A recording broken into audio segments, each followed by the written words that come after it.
You know what's strange? The more honest you become, the more time you want to spend alone. Not because you hate people. Not because you're broken. But because you finally start seeing how exhausting modern life really is. You answer messages you don't care about. Laugh at conversations that mean nothing. Pretend to be interested just to avoid awkward silence. Stay available for people who disappear the moment you stop being useful. And slowly, without realizing it, you stop feeling like a person. You become a performance. That's why some people disappear. Not to escape life, but to survive it. And in this video, we're going to talk about something society keeps misunderstanding. Why some people choose solitude on purpose. Why silence has become a form of emotional protection.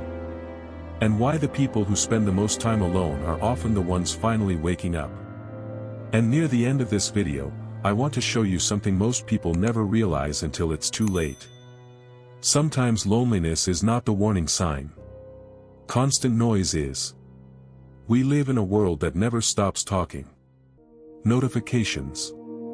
Opinions. Meetings. Content. Arguments. Text messages.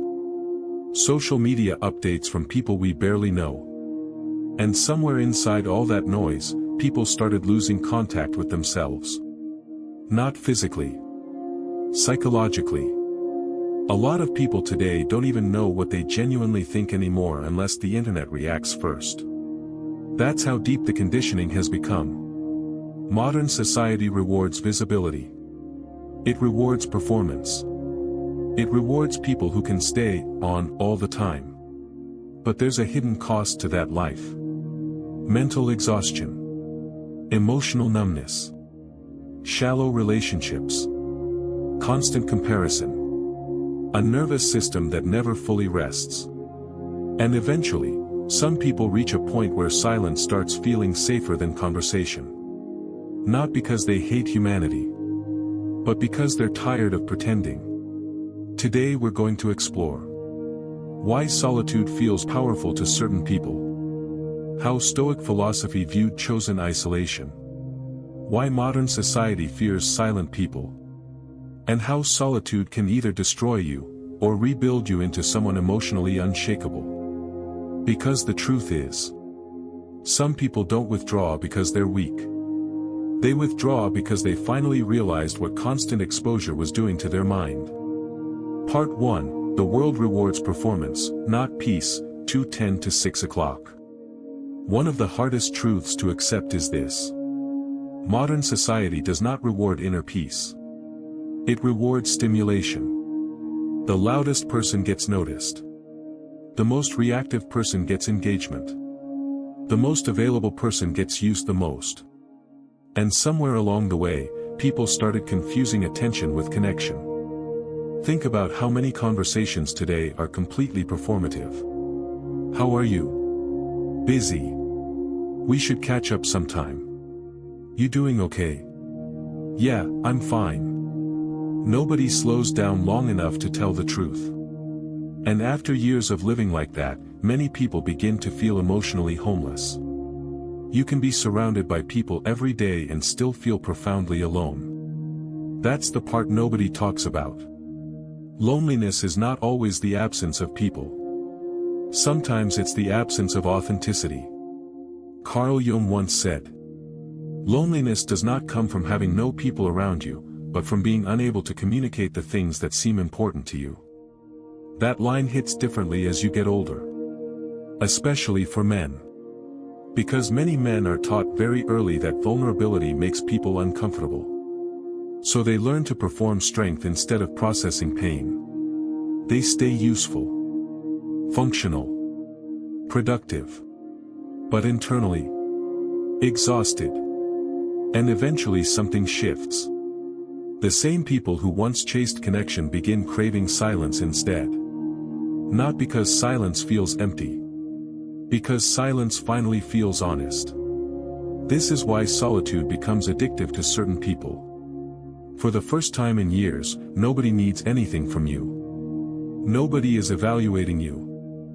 interrupting you, judging you, comparing you, using your attention like currency. You can finally hear your own thoughts again. And that experience is more powerful than most people realize. Marcus Aurelius understood this deeply. He wrote, "Nowhere can man find a quieter or more untroubled retreat than in his own soul." Notice something important. He didn't say, "Escape the world forever." He said, "Return to yourself." That's different. Stoicism was never about becoming emotionally cold. It was about refusing to let chaos colonize your inner world. And solitude became one of the ways people protected that inner world from corruption. Because the truth is, constant exposure changes people. You start adjusting your personality to survive socially. You become softer around some people, smaller around others, louder when necessary, more agreeable when it benefits you. And after enough years of adaptation, you no longer know which version is real. That's why solitude feels terrifying at first. Because silence removes distraction. And suddenly, you meet yourself again. Part 2. Some people aren't lonely. They're recovering. 6 to 10 o'clock. There's a moment many people experience in adulthood that changes them permanently. Usually it happens quietly. No dramatic music. No big announcement. You simply wake up one day emotionally tired. Tired of forced conversations. Tired of fake networking. Tired of relationships that only exist when you provide value. Tired of explaining yourself to people committed to misunderstanding you. And that's when solitude stops feeling sad. It starts feeling necessary. A lot of people today aren't isolating because they hate people. They're recovering from overstimulation. Recovering from years of emotional noise. Think about the average person's day. Wake up. Check phone immediately. Scroll through bad news. Compare yourself to strangers. Answer messages. Go to work. Pretend to care. Come home exhausted. Distract yourself until sleep. Then repeat. And somehow we wonder why anxiety keeps rising. Human beings were never designed to absorb this much psychological input every single day. But here's the dangerous part. Most people become so addicted to noise, they panic in silence.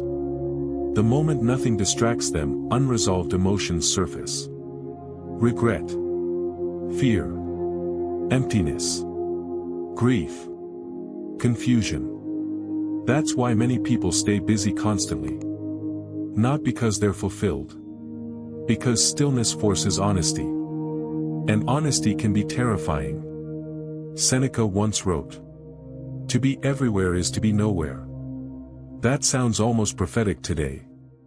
People are digitally connected to thousands of others, yet disconnected from themselves.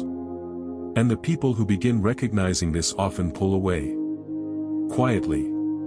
They stop posting as much. Stop arguing online. Stop explaining everything. Stop attending things they secretly hate. Not because they became antisocial. Because they finally became selective. That's an important difference. Machiavelli understood something brutal about human nature. Most social systems reward conformity before truth.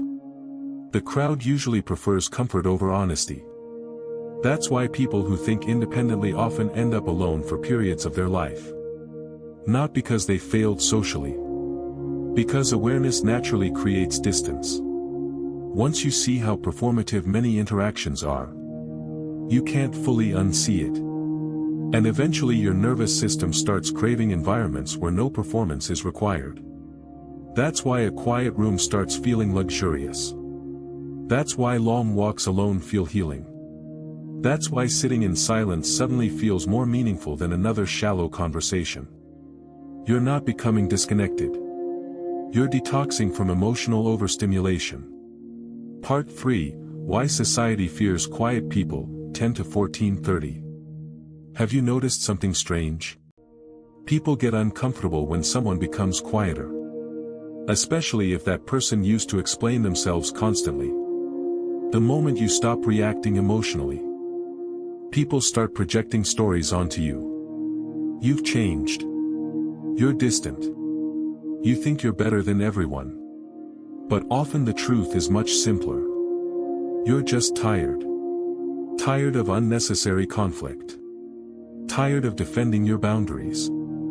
Tired of participating in conversations that drain your spirit. Silence changes social dynamics. Because people lose access to your emotional reactions. And manipulative environments depend heavily on emotional access. That's why calm people can intimidate others without trying. They become harder to read. Harder to provoke. Harder to control. Machiavelli once suggested that power often belongs to the person who reveals the least. Not because secrecy is evil. Because emotional self-control creates stability. And stability is rare today. Most people are emotionally reactive all the time. One comment ruins their mood. One opinion changes their identity. One rejection destroys their confidence.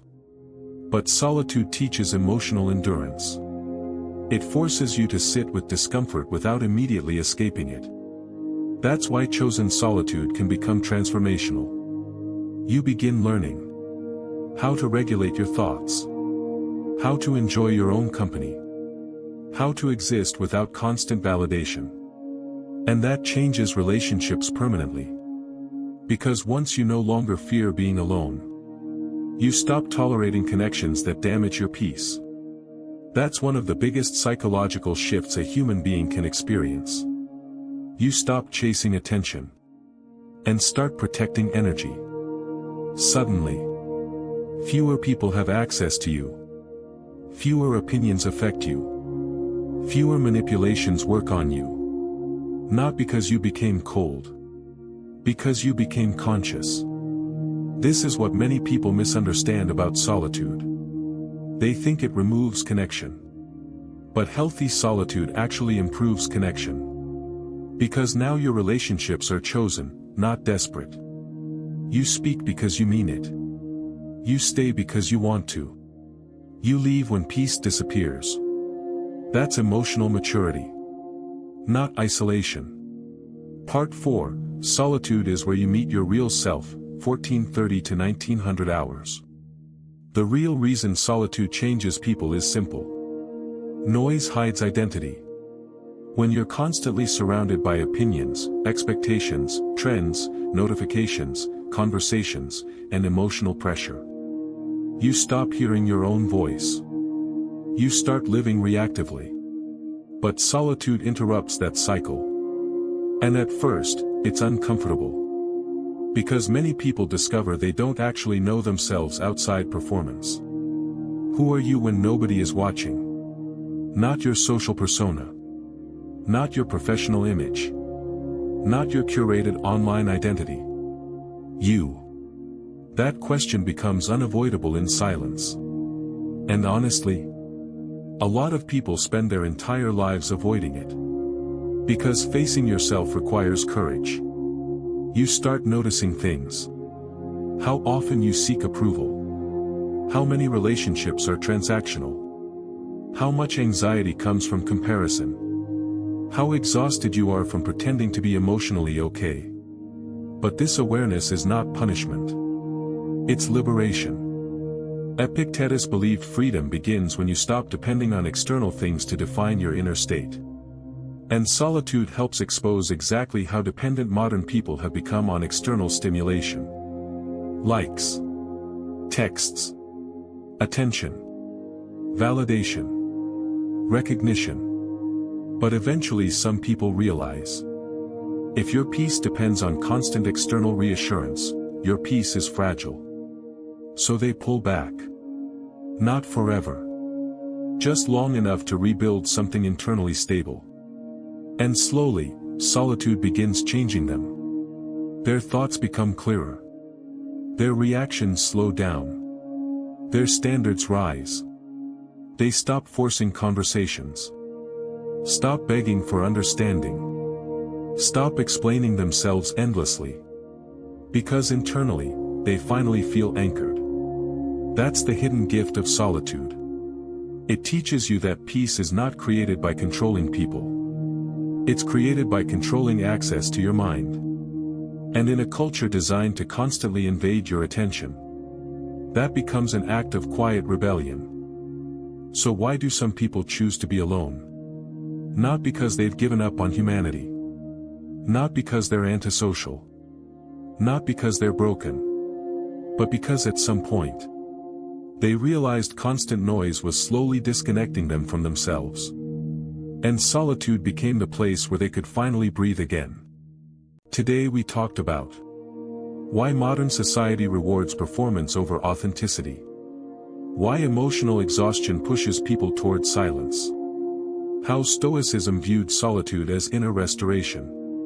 Why quiet people often intimidate emotionally reactive environments.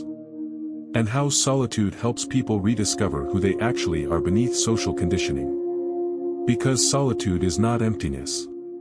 It's clarity.